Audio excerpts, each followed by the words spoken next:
Shalom mes frères et sœurs en Christ, j'espère que vous allez bien. Moi je vais bien, je rends gloire à Dieu. Franchement je suis très énervée, je viens de faire la vidéo et en fait il y a eu un bug. Et voilà, du coup je dois tout recommencer et j'aime pas ça parce que moi je me laisse dicter par le Saint-Esprit. Je prévois pas les choses, donc voilà. Donc je vous avoue que je suis très frustrée, mais je persiste. Donc la vidéo du jour c'est quoi? C'est les prophéties, pourquoi les prophéties tardent à s'accomplir. Voilà. Je veux juste faire une parenthèse. Je recommence du coup. La parenthèse, c'est quoi? C'est que pour ceux qui ont... Voilà, comment dire ça? Dans ma dernière... J'ai beaucoup parlé des relations toxiques ces derniers temps et le pervers narcissique introverti peut facilement se confondre avec un philophobe. Donc, c'est quelqu'un qui a peur de l'amour et qui a peur d'être aimé, ou dit un évitant ou un phobique de l'engagement. Bref, pour ceux qui m'ont soutenu dans ma démarche, pour ceux qui sont restés fidèles, vraiment, je vous remercie de tout mon cœur. Ça prouve que vous êtes des personnes quand même qui sont intelligentes parce que vous avez compris que l'être humain peut se tromper. Et le principal, c'est de reconnaître ses torts et de les assumer et de s'en excuser. Donc voilà, vraiment, je vous remercie de tout mon cœur. Pour ceux qui sont partis, bon vent, j'ai envie de dire. Voilà, bon vent. Voilà, ils préfèrent aller avec des chaînes qui leur vendent du rêve et qui, quand bien même ils se trompent parce que l'erreur est humaine, je rappelle encore, mais qui n'assumeront pas leur tort et qui ne diront sûrement pas, qui ne s'excuseront encore moins et qui leur vendront du rêve, quoi qu'il arrive, parce qu'ils ne sont pas là pour aider, mais ils sont là pour faire de l'oseille. Voilà, disons les choses clairement. Donc vraiment, je referme la parenthèse, mais merci aux fidèles, je vous aime de tout mon cœur. Que Dieu vous bénisse, vous et votre famille. Au nom tout-puissant de Jésus-Christ de Nazareth, soyez amplement bénis. Merci, merci de tout mon cœur. Amen. Voilà, je referme la parenthèse. Donc la vidéo du jour, c'est quoi? C'est quand les prophéties tardent à s'accomplir. Ou quand la prophétie s'accomplit pas. Bon, moi déjà, d'ores et déjà, je vais vous dire que quand Dieu dit, il fait. Voilà, parce que Dieu est fidèle à sa parole. Ça, c'est la première des choses à comprendre. Mais on va voir ensemble aujourd'hui que on a aussi notre part de travail à faire. Vous voyez, on a notre taf à faire aussi. C'est-à-dire que Dieu, il fait sa part, mais toi, il faut faire ta part aussi. D'accord? Donc déjà, c'est quoi une prophétie? Une prophétie, c'est un message de Dieu, un message qui est délivré tantôt d'une manière, tantôt d'une autre. Donc ça peut être par un pasteur, ça peut être par un frère en Christ ou une sœur en Christ. Ça peut être donc à travers des songes, des rêves, ou ça peut être à travers des visions, ou ça peut être à travers des versets bibliques.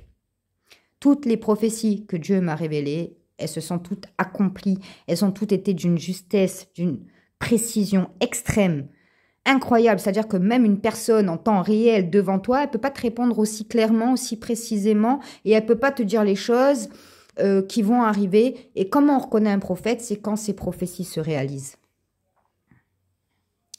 Parce que Dieu ne ment pas. Ça, c'est la base. C'est-à-dire que donc la prophétie, c'est un message ou délivré par une personne tierce, ou par Dieu lui-même, à travers donc, j'ai oublié de dire, c'est très important, donc un ange qui peut se révéler, ou par une voix qu'on entend dans notre cœur qui nous dit ça, ou à travers un songe, un rêve, ou à travers une vision. Voilà, parce que les anges sont des messagers. Donc, ils sont là pour nous protéger, mais ils sont là aussi pour délivrer des messages. Comme un exemple qu'on a vu dans le Nouveau Testament, Joseph, qui voulait quitter sa femme Marie parce qu'elle était enceinte, il ne comprenait pas, il disait « What? C'est quoi ce délire? Elle est vierge, j'ai jamais couché avec elle, comment elle peut être enceinte ?» L'ange, il est venu dans son rêve, il lui a dit « Hé, faut te calmer mon petit !» Il lui a dit « Calme-toi, parce que celui-là qui arrive, c'est le Messie, c'est le sauveur du monde. Donc reste avec ta femme, reste tranquille. » Vous voyez ce que je veux dire? Gloire à Dieu. Donc voilà, ça c'est un exemple parmi tant d'autres. Du coup, comme je vous ai dit, une prophétie, quand Dieu parle, il ne ment pas. Dieu ne ment pas. C'est Satan qui ment. C'est pour ça que la voyance, c'est de la merde. Ça ne fonctionne pas. Parce que Satan, il voit ce qu'il y a maintenant, mais le futur, il ne maîtrise pas. Il n'y a que Dieu qui connaît le futur. Donc, voilà. Donc, comment on reconnaît un vrai prophète? C'est que ces prophéties s'accomplissent. Parce que ça veut dire, s'il donne une prophétie que ça ne s'accomplit pas, ça veut dire c'est qui lui a parlé? C'est Satan. Donc, c'est pas un enfant de Dieu. Vous voyez ce que je veux dire? Ok. Du coup, la prophétie, c'est ça. C'est un message délivré par Dieu lui-même ou à travers un prophète, un pasteur, un frère ou une sœur en Christ, à travers un rêve, à travers un ange. Il y a plusieurs manières. Ça, c'est la base. Maintenant, qu'est-ce qui se passe? C'est là où ça va se compliquer. Alors, pour ceux qui sont nés de nouveau chrétiens,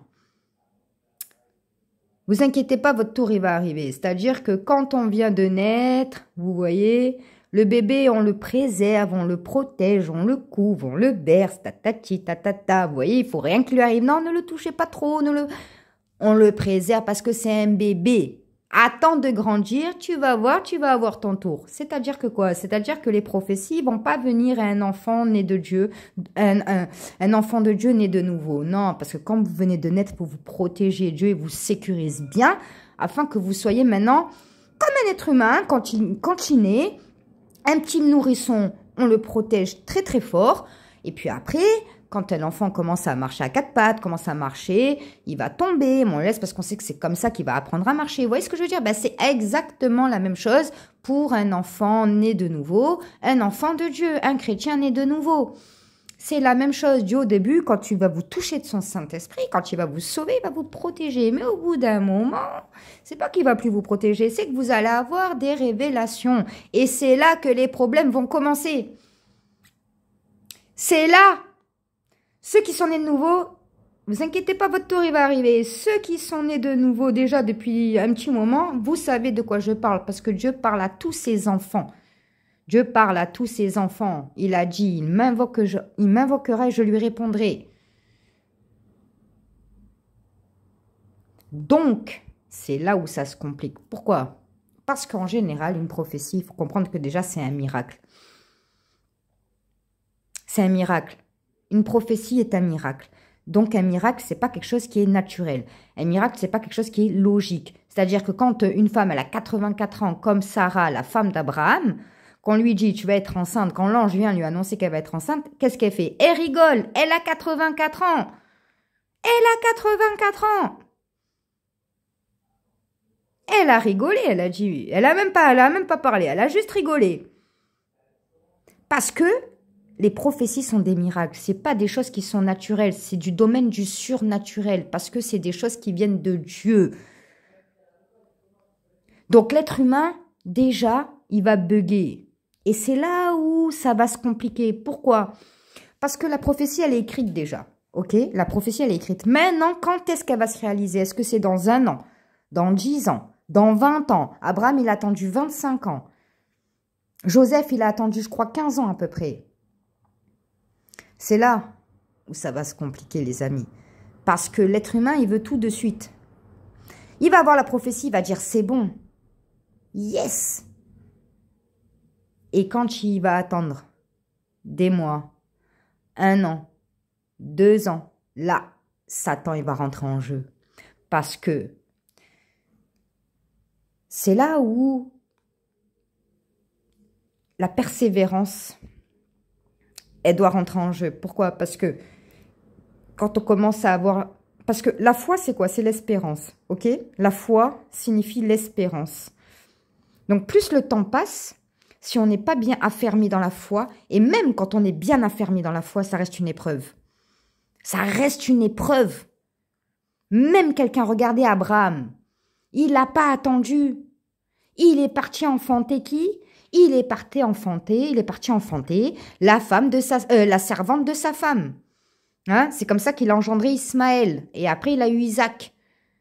Parce qu'il s'est dit, attends, c'est pas possible. Parce que Sarah, elle a 84 ans, ça pourra pas venir. Donc, c'est quoi? Sarah lui a dit, va voir ma servante. Dieu, il a dit, tu vas avoir un fils. Eh ben, en fait, l'être humain, il veut, lui, faire les choses. Parce que pour lui, son cerveau, il comprend pas. Mais c'est normal qu'il comprend pas, puisque c'est quelque chose qui est surnaturel. Donc, la première chose, pour qu'une prophétie s'accomplisse, je vous ai dit, Dieu, il fait sa part, vous devez faire votre part. C'est de persister malgré le temps qui passe. Parce que sinon, Satan, il va se servir de ça. Il va vous mener au découragement. Qui dit découragement dit perte d'espérance. Qui dit perte d'espérance dit perte de foi. Qui dit perte de foi dit perte de salut. Qui dit perte de salut dit égaré. Donc, Satan, vous croyez quoi? Il fait des dingueries? Mais non. Mais non, il n'a même pas besoin. Ça, c'est rare. Lui, tout ce qu'il fait, c'est semer des graines. Je vous renvoie à ma vidéo, les oppressions, les épreuves. J'ai fait des vidéos sur ça et je vous explique tout en détail, tout ça. Parce que Satan se sert de ça pour vous atteindre. C'est-à-dire que lui, il fait rien. En fait, il attend parce qu'il connaît l'être humain. Il sait ses faiblesses, il connaît ses failles, il connaît aussi ses forces, mais il connaît bien ses faiblesses. Ça fait des millions d'années qu'il étudie l'être humain. Donc, il connaît. Lui, il sait qu'est-ce qui marche. Il sème des graines. Donc, quand au bout d'un moment, 1 an, 2 ans, vous avez eu la prophétie, 3 ans, vous commencez à être découragé, dire ça vient pas, est-ce que j'ai bien compris, est-ce que c'est pas moi, je me suis trompée et tout. Et en fait, c'est Satan qui vient et qui vous murmure des choses comme ça. Il va dire, mais vous, tu vois, Dieu, il t'a oublié. Ou tu vois, c'était des bêtises, tu t'es trompé. C'est pas ça. Pour comme ça, vous perdez la foi. Alors là, c'est tout bénef pour lui. Parce que si carrément vous perdez la foi et vous vous détournez de Dieu, il y en a qui sont comme ça. C'est-à-dire que... Ils ont... voilà. Mais ça, c'est parce qu'ils n'étaient pas prédestinés à être enfants de Dieu. Hein. Ça, c'est écrit avant notre naissance. Dieu nous a choisis avant qu'on naisse. OK? Donc, c'est OK. Mais c'est pour vous expliquer. Bref, donc ça, c'est son truc final. C'est carrément vous vous détournez de Dieu. Vous perdez complètement votre foi. Mais après, ça mène quoi? Ça peut mener au péché. Vous voyez, ça peut mener au péché. Parce que Dieu, ça, je ne vais pas rentrer dans ce détail-là, parce que ce n'est pas le sujet de la vidéo, mais Dieu, il permet aussi le temps, il permet les épreuves et tout ça. Pas pour lui, il connaît l'issue finale, mais pour vous révéler votre foi à vous, pour renforcer sa relation avec lui, parce que, admettons, un couple, quand il est tout nouveau, tout beau, vous voyez ce que je veux dire? Mais qu'est-ce qui fait le vrai amour? C'est les hauts et les bas, c'est les aléas, c'est ça qui renforce. Ben, c'est la même chose avec Dieu, c'est les épreuves qui vous renforcent parce que justement, vous vous accrochez à Dieu et vous voyez que Dieu, il est là. Il vous soutient, il vous aime, il vous protège, il vous parle. Du coup, ça fait quoi? Ça renforce. Et aussi, pour travailler votre caractère, la persévérance, la patience, la douceur, pour travailler des blessures d'âme que vous avez, vous voyez. Donc, Dieu, il se sert de Satan. C'est un objet. Lui, il n'a pas compris ça, je crois encore. C'est qu'en fait, c'est un outil pour lui. C'est dans le mal qu'on rencontre Dieu dans la majorité des cas. Vous voyez ce que je veux dire? Ben, c'est la même chose, c'est dans le mal aussi qu'on renforce notre relation avec Dieu. Ok? Donc, on continue. Donc, la prophétie, on ne sait pas quand elle va s'accomplir. Mais Satan, il va tout faire pour vous décourager. Du coup, ça va entraîner quoi? Comme je vous ai dit, le pire des cas, c'est carrément vous détourner de Dieu. Ah ben, j'y crois plus, c'est des bêtises. Dieu, il m'a dit ça, mais c'est pas vrai. Le frère, il m'a dit ça, mais c'est pas vrai, tatati, tatata. Ça, c'est le pire des cas. Après, il y a des choses plus subtiles, mais qui peuvent être tout aussi dangereuses. C'est-à-dire que ben, la perte de foi, ça se traduit aussi par quoi? On prie plus. On prie moins, on prie plus. On s'éloigne. C'est-à-dire que on s'éloigne de Dieu petit à petit. Alors, peut-être ça va pas être aussi radical, mais malheureusement, l'issue, c'est la même. C'est-à-dire que c'est petit à petit... Satan, il vous éloigne petit à petit de Dieu. Vous priez moins. Vous voyez? Tac, tac, tac, comme ça. Et un jour, vous réveillez. Vous n'êtes plus dans le bon camp. Donc ça, c'est la première âme. Et ça, je le développe plus dans d'autres vidéos. Donc dans les oppressions démoniaques et dans les épreuves. Voilà, ça, je parle de tout ça dans d'autres vidéos. Donc je ne vais pas en reparler. Je dis juste le principal parce que c'est important. Mais voilà, si vous voulez approfondir, je vous renvoie aux anciennes vidéos. Donc, Satan, c'est sa première âme. C'est pour mettre le doute. Parce que, n'oubliez pas une chose, les amis. C'est que Dieu n'agit pas sans la foi. Il déteste ça. Et moi, il me l'a dit et redit et redit dans sa patience et dans sa miséricorde. Et à chaque fois, je dis, c'est bon, papa, j'arrête. Pardonne-moi. Mais Satan, attention, il est fort quand même. Il est fort. Attention. Dieu, il est beaucoup plus fort, il n'y a pas de comparaison. Mais c'est-à-dire que Satan, comparé à nous, par contre, il est plus fort. Vous voyez? C'est pour ça que nous, on se cache derrière Jésus. Parce que nous, seuls, on ne peut pas combattre. Et Satan, sa première âme, c'est le doute. Parce qu'il sait que Dieu aussi n'agit pas. Donc, des fois, la prophétie est aussi... Donc, peut-être que... c'est ça le sujet, c'est que la prophétie, elle peut être... Elle est fixée déjà à un temps donné. Habakkuk nous dit quoi? Dans le verset, nous dit, la promesse, attends-la, même si elle tarde, attends-la, car elle se réalisera. Elle se réalisera certainement. D'accord? Du coup, on ne sait pas. Ça peut être dans 1 an, dans 10 ans, dans 20 ans. Alors, autant c'est là maintenant, autant c'est pas le temps encore. Et nous, on croit qu'en fait, voilà, c'est juste que c'est pas le moment. Donc, voilà, donc il faut persévérer dans la foi et dans l'espérance. Parce que je vous dis, Dieu n'agit pas sans la foi. C'est pour ça que Jésus nous a dit, si vous auriez la foi comme une graine de moutarde, vous diriez à cette montagne, prends et jette-toi dans la mer et elle se jetterait. C'est-à-dire que Dieu n'agit pas sans la foi. Et Satan, il va tout faire pour vous décourager afin que vous perdiez votre foi. Parce que si vous perdez votre foi, la promesse ne s'accomplira peut-être pas. Et ça, c'est la chose la plus facile pour lui et c'est la chose la plus redoutable pour un chrétien. Le découragement. Donc, il va falloir persévérer des mois, des années, des décennies même, à prier et à croire que ce que Dieu nous a dit, ça arrivera. Et c'est pas facile. Parce qu'on est des êtres humains, on est faibles. Sans Dieu, il n'y a que Dieu qui nous donne la force. On est faibles. Et quand on sera vraiment fatigué, Dieu nous relèvera. Et on reprendra des forces. Mais on va vivre des tribulations. Ok? Je vous dis la vérité, les amis. Je vous parle en connaissance de cause. Donc ça, c'est, voilà, quand la prophétie, elle est longue, c'est pas encore le temps. Et entre-temps, il y a des tribulations. Parce que Satan, il va tout faire, comme je vous ai dit, pour que ça ne se réalise pas. Donc, et tout ça, c'est écrit dans la Bible. Hein. C'est écrit dans la Bible. Hein. Quand le démon de Perse, il a retardé la bénédiction, tatati, Satan, il ne permet pas que la bénédiction arrive trop facilement. Ben oui, parce que lui, il sait que la première âme pour vous faire perdre votre salut, c'est le découragement. Il n'a pas besoin de vous faire des sorts ou de vous faire des dingueries. Il a juste à semer des doutes, des paroles de doute. Et vous faites tout seul le travail. Vous voyez? Donc, la première des choses, les amis, à faire quand vous avez une prophétie, c'est de persévérer, d'être patient. Dieu, à travers les temps qui passent, s'il a fixé une date dans 10 ans ou dans 20 ans, c'est qu'il y a une raison. C'est qu'il y a une raison. Lui, il sait.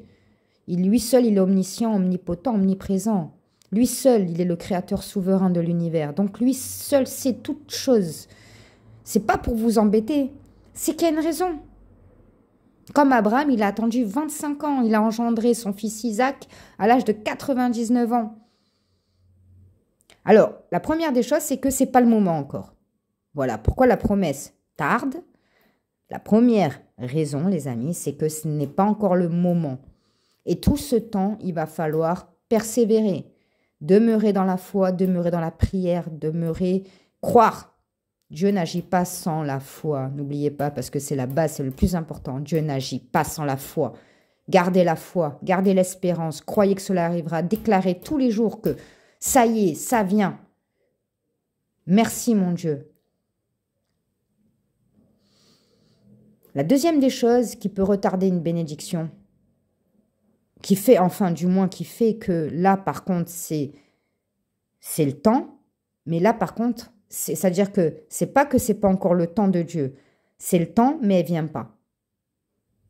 Donc là on rentre dans la deuxième option, c'est-à-dire comme je vous ai dit dès le début, vous avez votre part de travail à faire et Dieu fait sa part.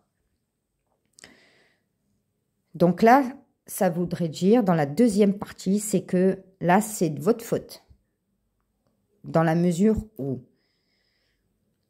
C'est pour ça que la première chose que je vous ai dit, la foi, c'est le principal. Parce que si on perd la foi, qu'est-ce que c'est en fait la suite logique?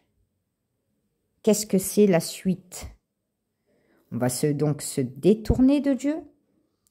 Hein? Alors peut-être que ça va pas être radical, mais ça va être petit à petit, comme je vous ai dit tout à l'heure. Et ça passe par quoi quand on se détourne de Dieu? Ça passe par le péché, quel qu'il soit. Il peut y en avoir plein, on ne peut pas les résumer tous là. Mais le manque de foi, le manque de patience, de persévérance va amener au péché. Et là, par contre, Là, le péché, vous pouvez être sûr que c'est pas parce que c'est pas l'heure, que ça vient pas la prophétie juste parce que c'est pas encore le moment. Non, le péché retarde la bénédiction. Le péché retarde la bénédiction. Et ça, c'est une certitude. Et c'est pour ça que je vous ai parlé autant dès le début de la foi, parce que c'est la base, parce que Satan, il sait très bien que si vous perdez la foi, si vous êtes dans le découragement, hein, c'est-à-dire que vous n'avez plus d'espérance, vous allez essayer de trouver des moyens de recours ailleurs.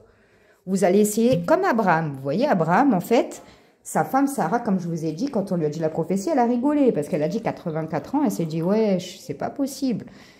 Donc, elle lui a dit, écoute, c'est quoi mon mari? Écoute-moi, va voir ma servante là-bas, là, et fais-lui un enfant. Et c'est bon. Voilà. Comme Dieu, il a dit que tu vas avoir un fils, comme moi, c'est impossible, eh ben, va enfanter la servante. Et c'est de là qu'il a engendré Ismaël. En fait, il a voulu aider Dieu. Par quoi? Par manque de patience. Par un petit peu de manque de foi, de patience et de persévérance. Il a cru qu'il fallait lui-même qu'il aide Dieu. Alors que non. On n'aide pas Dieu. Dieu n'a pas besoin qu'on l'aide. Quand il a créé, quand Dieu le Père a fait enceinte Marie, c'est par le Saint-Esprit. Il n'a pas eu besoin d'un homme pour le faire. Alors que dans la logique, veut que le spermatozoïde transperce l'ovule et là, ça donne un bébé. On est d'accord. Eh bien, avec Dieu, il n'a pas eu besoin de semences, il n'a pas eu besoin de spermatozoïdes. C'est par l'Esprit Saint qu'il a engendré Jésus-Christ. Et que Marie a porté le Messie, le Sauveur du monde. Gloire à Dieu. Vous comprenez ce que je veux dire? Donc, il ne faut pas aider Dieu. Il ne faut pas, voilà, c'est pour ça que je vous dis, voilà, quand on manque de persévérance, de patience et aussi un petit peu de foi, on va être tenté de faire les choses par nous-mêmes, d'accélérer le processus, de trouver des moyens, parce qu'on se dit, pour que ça vienne, il va falloir faire ça, ça, ça, alors que non. Et quand on fait ça, c'est là où ça va mener au péché. Parce que, vous voyez bien, je vous donne l'exemple d'Abraham. Qu'est-ce qui s'est passé? Il a été adultère. Quand bien même sa femme, elle était au courant. Elle-même, elle lui a dit, va voir ma servante. C'est elle-même qui lui a dit. Mais ça n'empêche qu'aux yeux de Dieu, ça reste un péché.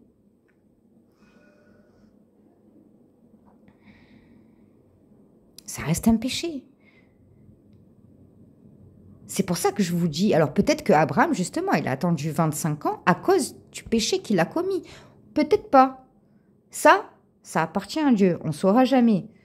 Mais une chose est sûre, c'est que le péché retarde la bénédiction. Vous voyez ce que je veux dire? Le péché retarde la bénédiction. Jusqu'à, si vous continuez à demeurer dans le péché, elle peut carrément l'annuler. Parce que Dieu, il est fidèle à sa parole. Quand il dit une promesse, elle s'accomplit. Comme Habakkuk nous l'a dit. Mais attention, si maintenant vous vous détournez de Dieu, Dieu, il va se détourner de vous aussi. Du coup, il va rien vous donner du tout. Si vous êtes chez un employeur, vous quittez l'emploi, vous aurez plus de salaire. C'est la même chose. Si vous quittez Dieu, vous n'aurez pas votre salaire. Donc, vous n'aurez pas votre miracle, vous n'aurez pas votre prophétie qui va s'accomplir. Donc, on récapitule. On va essayer de ne pas faire long. La promesse, elle est écrite. Elle s'accomplira, c'est sûr. Maintenant, le problème, c'est qu'on ne sait pas c'est quand. On ne sait pas c'est comment. Ce qu'on sait, c'est juste que Dieu nous a dit. Et c'est là où ça va être compliqué parce que des fois, ça peut être tardé. D'accord? Mais c'est là où il faut rester accroché au Seigneur et c'est là où il faut persévérer dans la foi, dans la prière, dans la joie, malgré qu'on ne voit rien. Parce que un chrétien ne marche pas par la vue, mais il marche par la foi. Dieu, on l'aime, on le loue, on l'adore, on le glorifie. Pourtant, on ne le voit pas, mais on l'aime plus que tout. Donc, il faut que ça soit la même chose pour les prophéties aussi. On ne voit pas, mais on sait que c'est là. On sait que ça arrive. On sait que c'est en chemin. On sait que Dieu prépare tout ça. Parce qu'il est bon, il est fidèle et il est juste. Et il ne ment pas. Donc, même le temps y passe, même les épreuves aussi, même si c'est difficile. Je suis la première à vous le dire. Mais Ça viendra. Il faut être patient. Avec Dieu, il faut être patient. Lui, il est patient avec nous. Donc, nous, on doit être patient aussi. Et c'est pour ça aussi que Dieu nous fait attendre, parce que il veut nous travailler notre caractère, il veut nous apprendre la patience. Parce que l'être humain manque de patience, surtout dans notre génération d'aujourd'hui, où c'est une société de consommation. On veut, on a. Ah, imaginez encore plus. Alors déjà avant, imaginez maintenant. Bref, il faut être patient. Il faut être persévérant. Il ne faut pas écouter les mensonges du diable qui va nous dire qu'on s'est trompé, que c'est faux, que Dieu nous a oubliés, que ça ne viendra pas, que c'est impossible. On marche pas par la vue, mais on marche par la foi. C'est ça être un enfant de Dieu. Et on n'essaye pas d'aider Dieu. On n'essaye pas de lui donner un coup de main. Il n'a pas besoin de nous. Donc, on attend patiemment et dans la joie. Mais bien évidemment que c'est beaucoup plus facile à dire qu'à faire. Moi, la première, je vous le dis, et je vous fais cette vidéo pour vous avertir, parce que je passe par là, je suis passée par là, et je vous passe les détails. Vraiment, je vous passe les détails. L'autre, il m'a fait un coup. Vraiment, j'ai eu une grosse tribulation. Alors que j'étais bien ferme, bien... Il y avait une petite tribulation. Et puis d'un coup, c'est là où j'étais bien sûre, grosse tribulation. On l'appelle le malin, c'est pas pour rien. Voilà. Donc je vous parle vraiment en connaissance de cause. Même quelqu'un qui a une foi ferme, qui connaît Dieu, qui parle avec Dieu, je peux vous garantir que même... Regardez Abraham, regardez les autres patriarches. Voilà, c'est pour vous dire que même en ayant une foi ferme et un amour dévoué pour Dieu, ça reste pas facile. Donc, les autres, qui n'ont pas vraiment un vrai amour ferme, une vraie foi ferme, eux, ils vont tomber. C'est comme les trois petits cochons, la maison de paille, la maison de je sais plus quoi, bois, la maison de pierre. Celle qui est en paille, bon, ben, elle, ça y est, au premier coup de vent, elle va sauter. La deuxième, elle va attendre plus longtemps. La troisième, elle va rester. C'est pour vous dire, c'est pas facile, mais n'oubliez pas, les amis, Dieu est fidèle à sa parole. Dieu est juste, Dieu est bon, et Dieu, lui seul, est miséricordieux. Si, comme Habakkuk nous a dit, si la promesse tarde, attends-la, car elle s'accomplira certainement. Mais pour qu'elle s'accomplisse, n'oubliez pas, les amis, vous avez aussi votre part à faire. La part, c'est quoi? La première des choses, c'est de rester ferme dans la foi, de croire, de ne pas douter. Et la deuxième, c'est d'attendre patiemment et ne pas vouloir essayer d'aider Dieu. Ne pas rentrer donc dans le péché, parce que le péché va vous faire retarder la promesse. Et au pire des cas, va l'annuler. C'est possible. Si vous lâchez Dieu, Dieu vous lâche et la promesse s'accomplira pas. Voilà les amis, mais dans la majorité des cas, vous inquiétez pas, si vous êtes un enfant de Dieu, vous avez une prophétie. Voilà.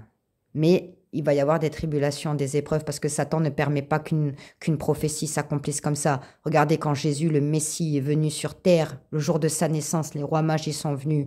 Et le roi, à l'époque, il a voulu faire tuer